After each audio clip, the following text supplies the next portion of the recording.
Mesdames, Messieurs, l'aménagement d'une ville est complexe car il doit conjuguer de nombreuses contraintes. Le fait que Villeneuve-Tolosane se situe dans une métropole dont nous ne pouvons qu'espérer qu'elle conserve son dynamisme et qui accueille à ce titre en moyenne 7000 habitants par an impose logiquement que nous participions à l'effort collectif dans la construction de logements, notamment à caractère social. Mais elle ne dispose pour ce faire que de peu de foncier public et son territoire est déjà largement urbanisé dans un format majoritairement pavillonnaire. L'artificialisation des sols agricoles étant désormais interdite, ces nouveaux logements ne peuvent donc se faire qu'en renouvellement urbain, c'est-à-dire par la modification de zones déjà bâties.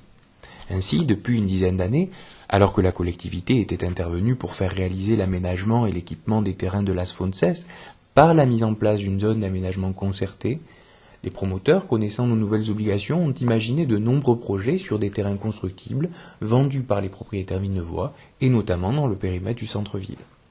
Puisque je le rappelle ici, c'est la liberté de chacun de vendre son bien immobilier et le promoteur qui l'acquiert peut alors construire moyennant le respect des dispositions du plan local d'urbanisme devenu intercommunal. PLUIH. C'est pourquoi, afin de garantir un renouvellement urbain cohérent et harmonieux sur ce secteur stratégique du cœur de ville, la municipalité a mobilisé différents outils dans le cadre d'abord de son plan local d'urbanisme, à travers une orientation d'aménagement et de programmation dite OAP. Cette OAP visait à encadrer le développement inéluctable de cette zone afin de renforcer la centralité du secteur. Cette OAP prévoyait donc les principes suivants. Premièrement, développer la nature en ville par de nouveaux espaces verts publics et de nouvelles continuités vertes. Deuxièmement, réaliser une bonne intégration du nouveau bâti par rapport aux espaces non bâtis d'une part et aux constructions environnantes d'autre part. Créer les conditions favorables au maintien de la biodiversité en milieu urbain. Contenir une densité modérée de logements et offrir un espace collectif bien dimensionné. Et enfin, dessiner un maillage permettant des différents modes de déplacement.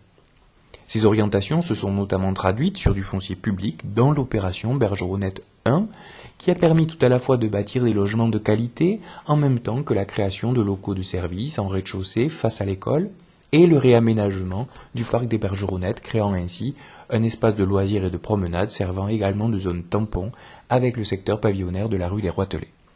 Depuis, les sollicitations se sont multipliées auprès des propriétaires des terrains situés de l'autre côté du boulevard des Écoles, donnant lieu à des projets en ordre dispersé, indépendants les uns des autres, dont n'émergeait pas une vision urbanistique d'ensemble, démontrant la volonté d'un développement urbain cohérent et homogène du quartier. Or, cet ensemble foncier, limitrophe de l'avenue de Cugnot d'une part et de l'habitat du quartier des Fleurs d'autre part, présente une dimension stratégique importante pour l'aménagement urbain du cœur de Villeneuve.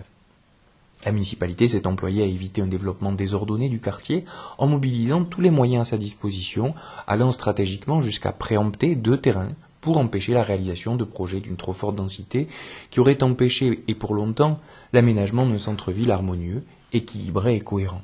Cependant, en aucun cas, vous le comprenez, la commune ne dispose des ressources pour acquérir l'ensemble du foncier de ce territoire. Il est apparu au cours du mandat précédent la nécessité de solliciter l'appui de professionnels de l'aménagement urbain pour aider la commune à penser ce que pourrait être un aménagement d'ensemble de ce secteur, prochainement desservi par le Linéo 11. Ainsi, par délibération du 26 juin 2019, la municipalité a demandé une étude d'urbanisme qui intègre les questionnements légitimes des riverains du secteur et les contraintes que j'ai indiquées à l'Agence d'urbanisme et d'aménagement de Toulouse, AUAT, qui est un organisme public dédié au conseil aux collectivités. Cette étude devait permettre d'affiner l'OAP et de mettre en œuvre les objectifs précédemment évoqués. Dans la continuité de l'équipe municipale précédente, je souhaite ardemment qu'un équilibre s'opère entre l'accueil de nouveaux habitants, la préservation de la qualité de vie des Villeneuvois en place, la dynamique d'un centre-ville vivant, y compris pour des commerces et des services, tout en faisant une bonne place à la nature en ville. Je souhaite que nous y trouvions des logements de qualité adaptés à tous les âges de la vie.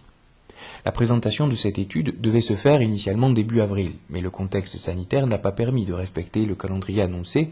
Aussi avons-nous pris la décision avec l'AUAT de vous présenter cette étude d'une façon innovante, tout en vous permettant de nous faire part de toutes vos questions, remarques et autres interrogations. Au terme de la période de consultation, l'AUAT publiera une synthèse de vos retours pour que nous puissions apporter le cas échéant une réponse à vos interrogations. Vous trouverez durant toute la période un registre en mairie pour apporter vos remarques ainsi qu'un formulaire sur le site internet de la commune.